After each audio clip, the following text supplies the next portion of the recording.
This is part two from our Helping Humanity series.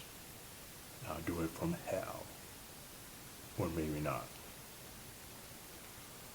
I sat in the park watching the children play. I couldn't tell the difference between the children from other planets and the children of what seemed to be Earth, even though I knew it was no Earth I had ever been on. Firstly, we were at constant war. There were no parks, no cities, mostly underground tunnels and holes we lived in, with very few buildings left. Living above ground involved a measure of recklessness. I had been part of a movement trying to reclaim the surface. The war had slowed down.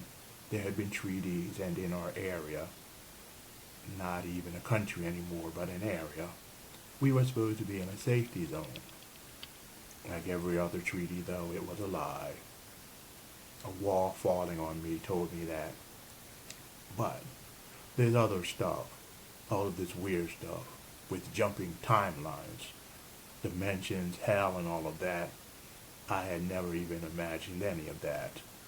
I wondered if I were dead. Maybe this was hell. Maybe it all was hell.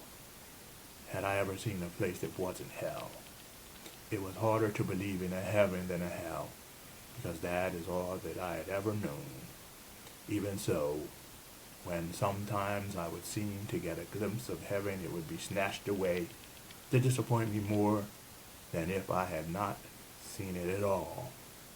What was this madness? What was it all for? We were on a world of bloodsuckers, but it seemed that my world had always been one of bloodsuckers, except on this one they were more honest. They were really sucking your blood. The other Earth, if there was really a such thing, was just sucking your life force in a different way. I continued to watch the children play, wondering which were the humans and which were the strange aliens who had taken over. As I sat there watching, I noticed some people cruising around the area. I only noticed because I still had the memories of living in a war-torn city, where one always had to keep one's eye open and be aware. There was a tall black man and a white woman with red hair standing near some bushes just at the edge of the playground, straight across from me. A very tall woman with blonde hair stood to the left of me, far away. She was constantly looking around and moving. I saw her glance at the two people at the end of the playground. They gave her a slight nod. She looked at me and began to walk in my direction. She reminded me of someone. She reminded me of a crazy woman I dreamed about while I was in my coma, who claimed to be Uriah, an angel. I wondered what was happening. The park was full of people, so I didn't think she would attack me yet again. I was living in a world where sucking people's blood was seen as being normal. What could be more tragic than that? She stood over me, looked down, and then smiled. She took a seat. "I know you remember me," she said. She looked at the children playing.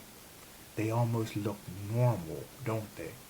She turned to me and smiled, a twinkle in her eye.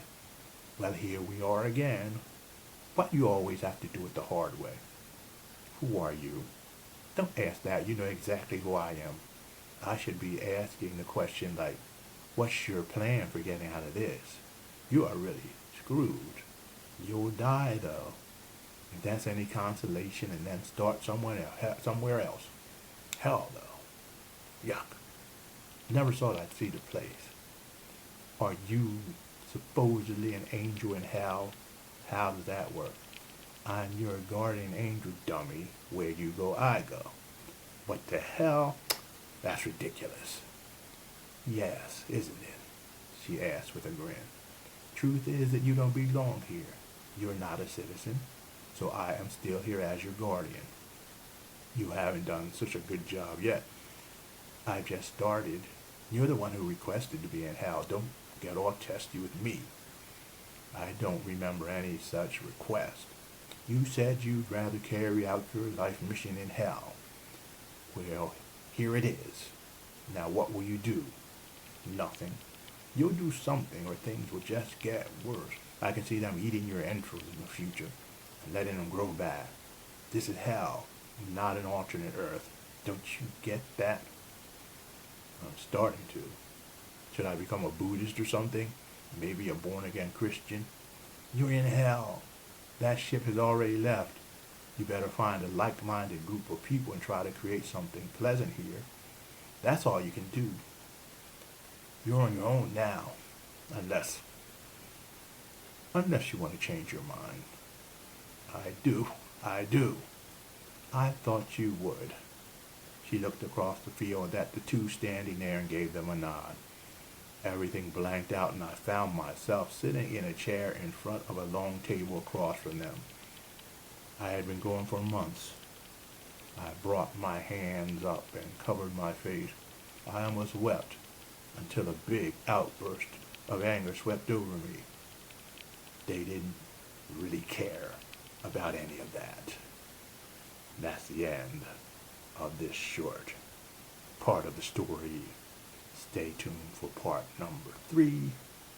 Share it with your friends, your family. Take a look at the links below to help support this station. And we will be back again very, very soon. What's that? It's called Upside. It's a great new app that's free. What's it do? It helps you save money on things like gas, restaurants and movies. On all kinds of things. All you do is pay through the app, or take a snapshot of your receipt. That's the best part about it. You get part of the money right back and you can get it deposited right to your PayPal account, or you can get some gift certificates. That sounds cool. I buy that stuff anyway. Use my code John852654 when you register and it gives you a bigger discount, and if you share it with others it gives you an even bigger one. I'll do that right now.